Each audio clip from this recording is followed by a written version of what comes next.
Mas o que eu quero trazer para vocês essa noite, para que nós venhamos refletir sobre essa questão da compaixão é: você sabe a diferença entre compaixão e empatia? Será que se eu te perguntasse aqui essa noite, você saberia responder qual é a diferença?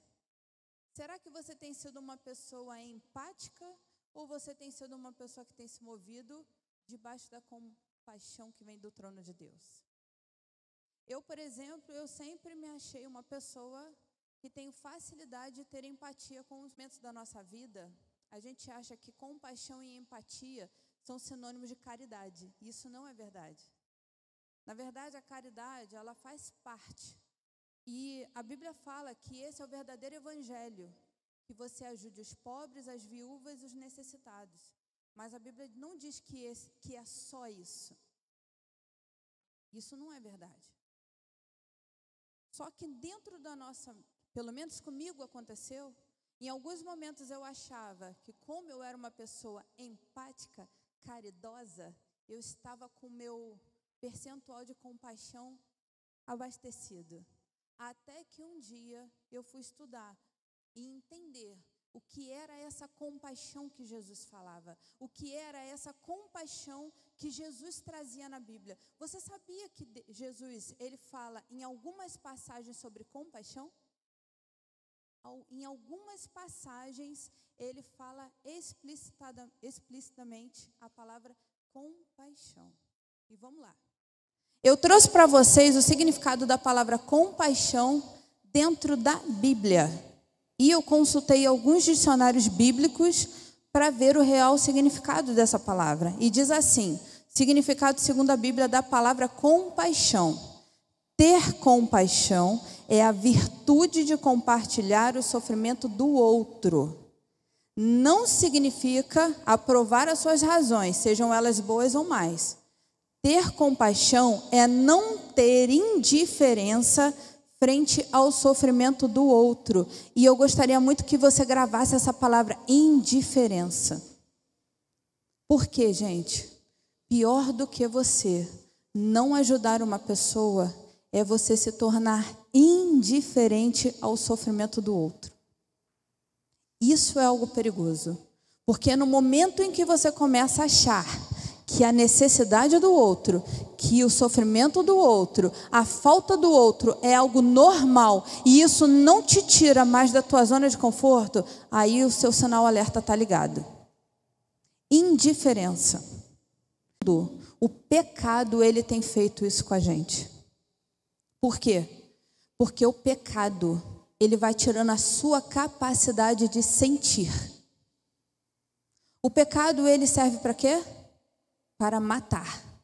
E o que é que acontece? Conforme ele vai entrando no seu coração, ele vai matando os seus sentimentos. E aí o que vai acontecer? Você vai se tornando uma pessoa fria, indiferente, uma pessoa sem emoção. Só que não é vontade de Deus que você viva isso. E eu quero te convidar a abrir a sua Bíblia no livro de Lucas, capítulo 5, versículo 12. Nós vamos ler do 12 a 16. E olha que interessante, o pastor falou, acho que culto passado ou retrasado, sobre os leprosos. E hoje eu vou trazer para vocês novamente um leproso, que não são os leprosos que ele falou, mas também são dos casos citados na Bíblia. E diz assim, todos acharam? Aleluia! Essa comunicação é demais, Senhor. Outra glória. E diz assim, ó. E aconteceu que quando estava numa daquelas cidades, eis que um homem cheio de lepra, vendo a Jesus, prostrou-se sobre o rosto e rogou-lhe dizendo: Senhor, se quiseres, bem podes limpar-me. E ele, estendendo a mão, tocou-lhe, dizendo: quero ser limpo. E logo a lepra desapareceu dele. E ordenou-lhe que a ninguém o dissesse, mas vai, disse, mostra-te ao sacerdote e oferece pela tua purificação o que Moisés determinou para que lhes sirvas de testemunho. A sua fama, porém, se propagava ainda mais e se ajuntava muita gente para o ouvir e para se pôr por ele curado das suas enfermidades. Ele, porém, retirava-se para os desertos. E para que você possa entender melhor sobre esse contexto desse texto, esse episódio, ele é registrado pelos 3 livros sinóticos. Os livros sinóticos são os livros do Evangelho que falam sobre Jesus. Falam as mesmas coisas, só de uma visão diferente. Por que isso, queridos? Cada um descreve segundo a sua visão, com suas perspectivas e realidade diferente. Mateus, por exemplo, ele é o mais sucinto, ou seja, a descrição de Mateus para esse texto é a mais resumida. E o único que nos detalha de fato o que aconteceu é o Evangelho de Lucas. Por quê? Lucas, ele nos descreve com detalhes. Da mesma maneira, você vai ver que Marcos, ele é o mais detalhista dos evangelistas quando ele fala assim. Ele é o único, queridos, e presta atenção, que diz assim: e Jesus se moveu com grande compaixão, estendeu a mão e tocou no leproso. Você consegue dimensionar o que é uma pessoa se mover com grande compaixão?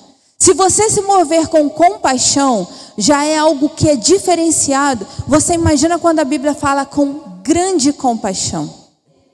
E todas as pessoas que eram acometidas por essa doença, elas tinham que ficar num local, como se fosse uma enfermaria.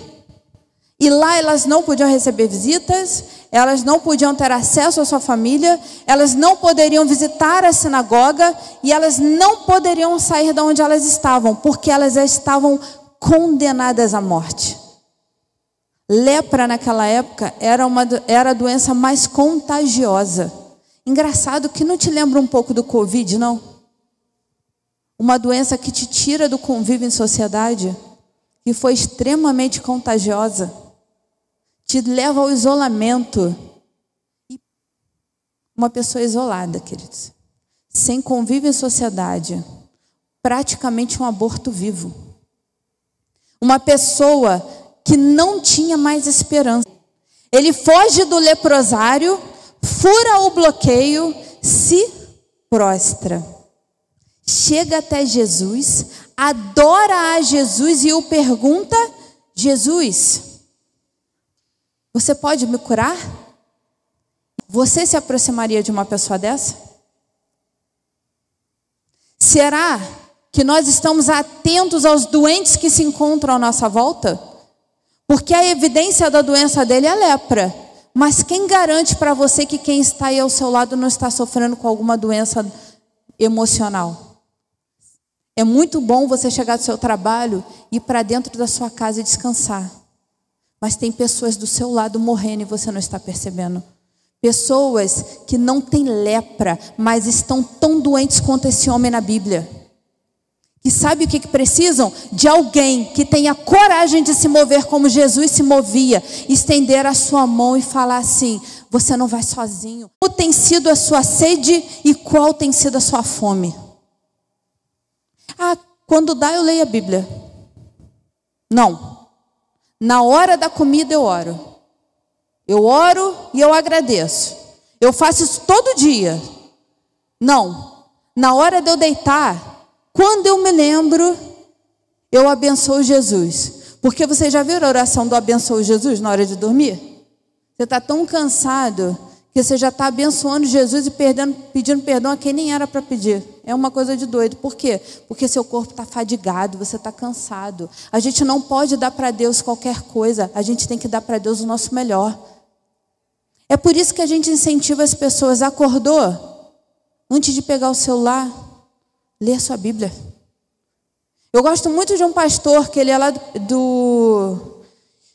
eu não sei se é Pernambuco ou Recife, pastor Arthur. É o esposo da pastora Thalita. Alguns devem conhecer a Igreja do Amor. Ele tem um livro que eu acho muito legal, que é Sem Bíblia Não Tem Café. Isso deveria ser uma regra para a gente. Porque a gente com muita facilidade coloca Jesus em qualquer lugar. Qualquer hora. Quando der, eu leio. Se der, eu oro. Jesus, segura a tua onda aí. Quando eu tiver um tempo, a gente vai conversar. Só que você não consegue se dedicar a Ele como Ele merece. E aí, quando Ele passa, você não reconhece, porque você não conhece. Esse leproso não tinha intimidade com Jesus. Quantas pessoas nós passamos pela rua e nós, às vezes, no ímpeto, na correria, nós não paramos nem para dar um bom dia. De que maneira nós estamos sendo reconhecidos na vida das pessoas? Hoje pela manhã, quando eu estava vendo a rede social, a minha faculdade, né, onde nós nos formamos, eu vi uma postagem sobre um professor que eu gostava muito.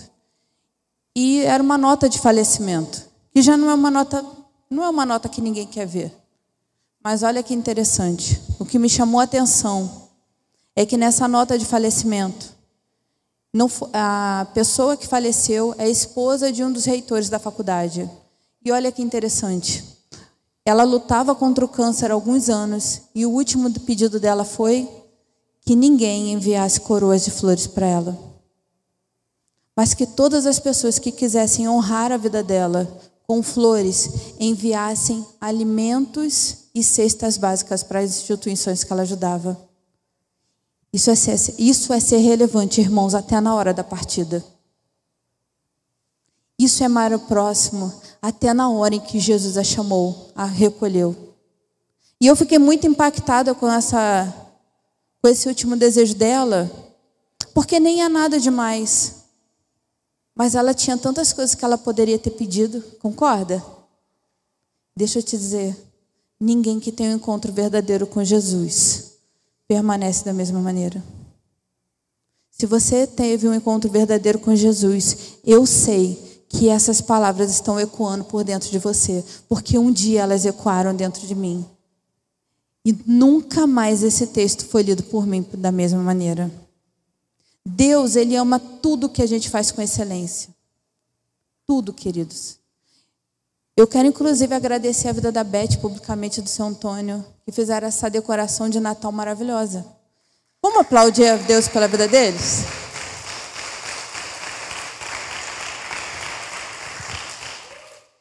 Deus, Ele ama a excelência. Ama. Ele ama a estrutura organizada. Mas o que tem valor de verdade para Deus são pessoas. Você quer agradar o coração de Deus? Ame as pessoas. Ame o seu próximo. E eu li um texto muito interessante que ele diz assim, seja alguém que dá sombra e frutas. Semeie pessoas, porque elas serão as que te alimentarão e te darão descanso. Vamos concordar e vamos ser sinceros? A Bíblia é bem assim, né?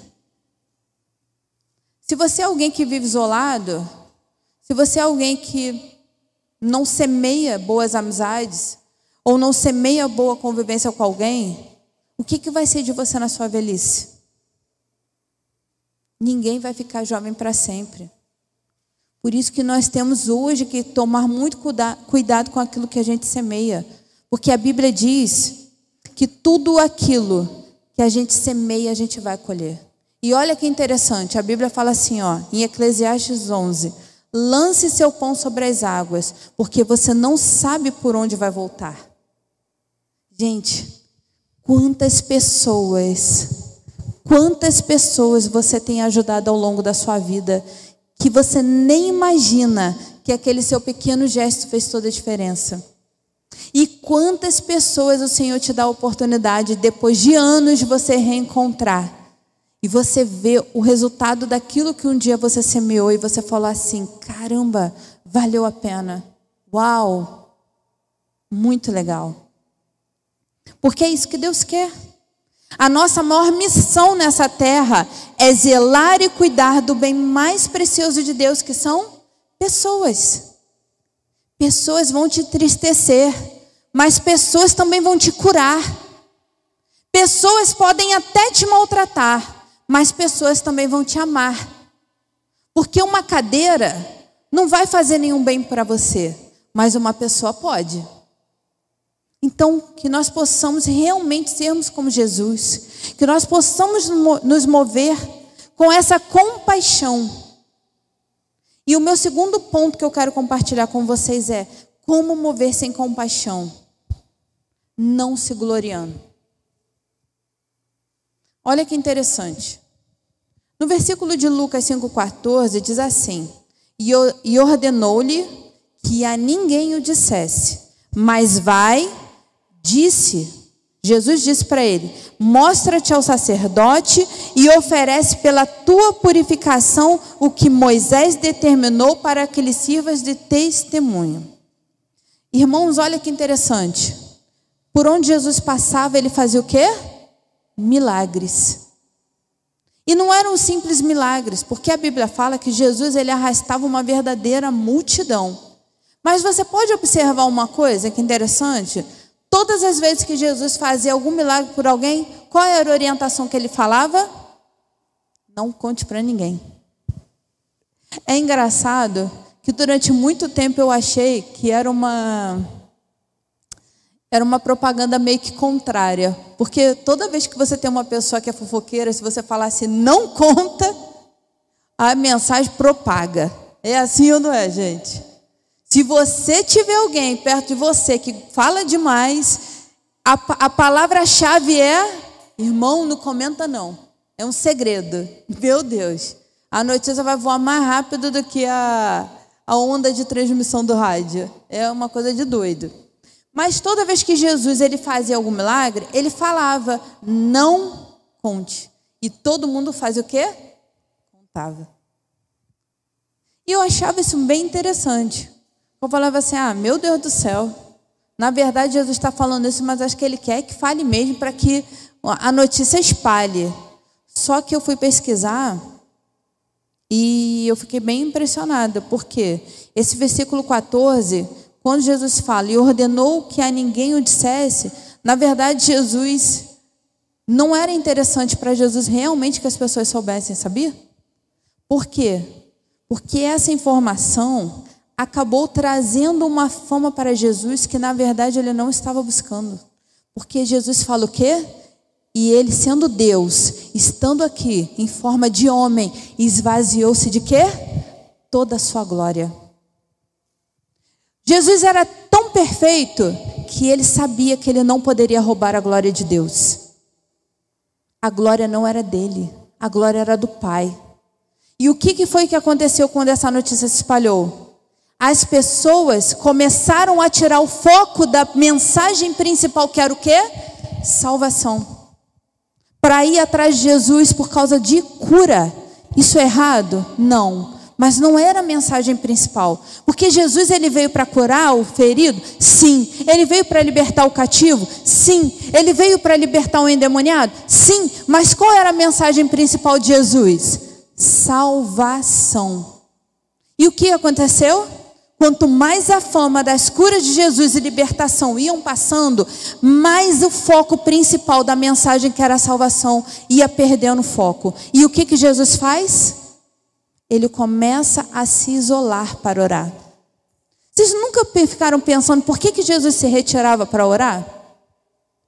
Por que ele escolhia sempre orar sozinho? E pasmem, foi por causa disso que Jesus começou a fazer o quê? Levar o ministério dele para os desertos. Por quê? Porque começou a ficar impossível para Jesus passar pelas cidades. Além da perseguição aumentar, as confusões eram muito grandes. Então o que Jesus começou a fazer? Ele começou a ter que ir para os desertos. Ele começou a ter que levar as pessoas para os desertos. Porque por onde ele passava, as multidões eram tão grandes que não dava conta, gente. Então olha que interessante. A desobediência do leproso, a verdade é essa, causou um grande problema para Jesus, porque ele teve que recalcular a rota dele. Ele teve que começar a ir para os desertos e ele teve que começar a se isolar para ter os momentos dele de oração. Por quê? Porque quando ele acabava de fazer as curas e os milagres, as pessoas queriam tratar ele como se fosse Deus. E tudo bem, ele era Deus, mas ele não estava nessa condição aqui naquele momento. A mensagem era salvação, salvação, salvação. A cura, o milagre era uma consequência, mas não poderia tirar o foco do objetivo principal, que era o quê? Salvação. Foi para isso que ele nasceu. Foi para isso que ele morreu naquela cruz. Claro que ele nos ama tanto, que ele nos deu um bônus. Ele nos deu só apenas a salvação. Ele nos deu um propósito. Ele nos deu um presente. Todo aquele que me seguir vai desfrutar o melhor dessa terra. Todo aquele que me buscar vai receber o melhor do céu. Mas, ok, isso é legal, mas o nosso foco principal tem que ser o quê? A salvação. E ele dá orientações. Por que ele manda o leproso ir até o sacerdote e fazer o ritual que Moisés determinava lá na Bíblia? Por quê? Por que vocês acham? Porque o sacerdote na época era a pessoa que detinha o maior conhecimento. E para que o milagre de Jesus fosse validado, ele não podia ser analisado por qualquer pessoa. Tinha que ser alguém de referência. Tinha que ser alguém que tinha crédito. Não podia ser qualquer pessoa. Por quê? Porque isso aí iria ecoar pela eternidade. E aí o que Jesus faz na sua infinita sabedoria? Leproso, você vai até o sacerdote e você vai cumprir o ritual de sacrifício. Por quê? Porque ele tinha que respeitar a doutrina da época. E era padrão quando alguém era curado. Ele tinha que ir até o sacerdote e ele tinha que cumprir o ritual estabelecido por Moisés, lá no livro de Levítico. Depois você pesquisa em casa que você vai ver como é interessante essa história. O mistério do ensino de Jesus nessa área chegou ao impasse. Olha o que causou ele, lugares solitários, e Jesus ele começou a se manter nas regiões relativamente desabilitadas para permitir que o entusiasmo sobre a cura do leproso fosse o quê? Diminuindo.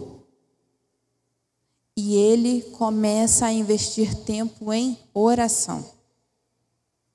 E deixa eu contar uma história para vocês. Uma certa senhora que pregava o evangelho por aí afora, e ela sempre ia em praças públicas, e aonde era chamada ela ia. E certo dia essa mulher teve, por alguma pessoa muito maldosa, ela foi atingida por uma batata. Olha que doideira. Ela estava levando a palavra, ela estava pregando o evangelho e uma pessoa atacou uma batata nela. Ela calmamente pegou aquela batata que tacaram nela, guardou e encerrou o culto. Depois de muito tempo, ela apareceu com um saquinho e dentro desse saquinho tinham várias batatas que ela levou como oferta para a assistência da igreja. E olha que interessante. Alguém perguntou assim para ela: onde você comprou essas batatas? E ela respondeu: eu não comprei. Essas batatas são frutos daquela batata que usaram para me dar um dia uma batatada. Eu a plantei e ela produziu frutos. Estou transformando aquela afronta em uma oportunidade para glorificar a Deus. E hoje eu apresento através da minha oferta. Deixa eu dizer uma coisa para vocês. A glória não é nossa, a glória é do Senhor. Tudo que acontece é porque a graça de Deus ela se aperfeiçoa na nossa fraqueza. Nós nem éramos merecedores, mas Ele foi lá e pagou o nosso preço. E se hoje nós estamos aqui, é porque Ele nos amou primeiro. Então, que essa noite você possa sair daqui entendendo que mover-se em íntima compaixão, como Jesus se movia, é amar aquele que vai te maltratar. É servir aquele que vai te humilhar. É cuidar daquele que provavelmente nunca vai te agradecer e nunca vai reconhecer aquilo que você fez de bom. Sabe por quê? A matemática de Deus, ela é simples. Quanto mais você semeia na vida de alguém, mais você vai colher. Ainda que não seja nessa terra. O homem, queridos, ele pode até se esquecer daquilo que você fez um dia para eles, mas Deus nunca vai se esquecer. Não deixe que as afrontas da vida, que as ingratidões que um dia fizeram com você, te paralisem e te tornem uma pessoa fria, uma pessoa insensível, que não consegue se comover com a dor do outro, que não consegue se colocar no lugar do outro. Sabe o que Jesus espera de mim, de você? Que nós sejamos como Ele foi. Aonde? Aqui na terra. A Bíblia diz que Jesus, ele se movia com íntima compaixão. E ele não apenas intercedia pelo povo. Ele sentia a dor daqueles que estavam sofrendo. E ele se compadecia dos desamparados. Que assim como Jesus, você possa, em nome de Jesus, a partir dessa noite, ser uma referência de amor e cuidado. Amém? E eu não poderia deixar de encerrar esse momento sem fazer um convite para você que está aqui essa noite, que de repente só precisa de um abraço, ou que está com medo, desamparado, ou que de repente só foi magoado. Talvez você tenha ajudado alguém um dia que nunca te agradeceu, e a ingratidão é algo que fere a alma. Mas deixa eu te dizer, Deus é aquele que nos reconcilia. Deus é aquele. Uma vez eu ouvi, queridos, que é muito melhor você ter a honra dos céus do que você ter a honra da terra. Então, enquanto o louvor se prepara, eu gostaria de convidar você que gostaria de, nessa noite, deixar para trás tudo aquilo que te fizeram. Você que gostaria de receber um toque diferente do Senhor, como aquele leproso recebeu, eu gostaria de convidar você para vir aqui na frente. Eu gostaria de desafiar você a sair do seu lugar e vir até aqui na frente e dizer um basta. Chega, eu não aguento mais. Talvez você não esteja sofrendo de nenhuma enfermidade física, mas o seu coração já não aguenta mais. Talvez você esteja desanimado, talvez você esteja preocupado, e talvez você esteja aqui essa noite pensando assim: meu Deus, as pessoas não sabem o que eu tenho passado. Essa noite é a sua oportunidade. É sua oportunidade. Aquele leproso sabia quem era Jesus. Você sabe quem é Jesus? Você conhece Jesus? Vem aqui na frente se você quer receber uma oração. Estou te batendo.